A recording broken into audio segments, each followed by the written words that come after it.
Hello, my name is Tom Frutchey. I'm the city manager of Paso Robles. As you can see, like many of you, I'm having to work at home as a result of the pandemic.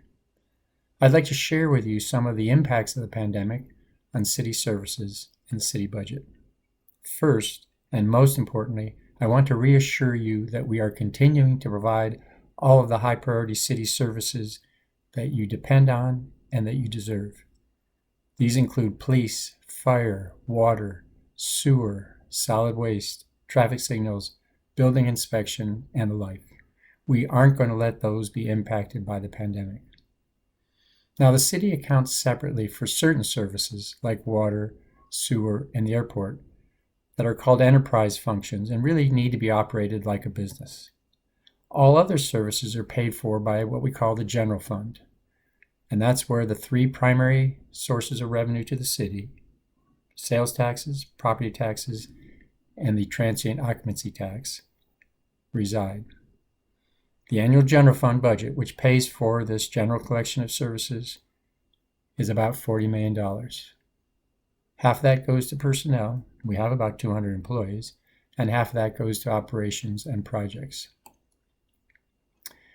This fiscal year, the year that started July 1 and will end this June 30th, we're unfortunately projecting about a $4 to $6 million reduction in revenues. Now, we have reserves, essentially a rainy day fund, set aside for this type of crisis. But we need to be careful because no one knows how long and how deep the economic impacts of this pandemic will last. Unfortunately, we're also having to project about a $4 to $6 million shortfall next year as well. But that projection is much less certain this early in the pandemic. We will continue to refine that number. So the immediate challenge we faced in March was how to reduce expenditures to minimize the use of our reserves, but to do it wisely so we can continue to offer needed services throughout the pandemic and beyond. About half of our budget goes for police and fire, another 15% for street maintenance and repair, and then the final 35% goes to all the other services we offer, including parks and recreation and library and building inspection and the like. Starting in March, we took immediate actions. We implemented a hiring freeze, we ended discretionary expenditures, we canceled many contracts, and we paused many projects. Over the next 2 months, we will be developing the budget to recommend to the council for next year.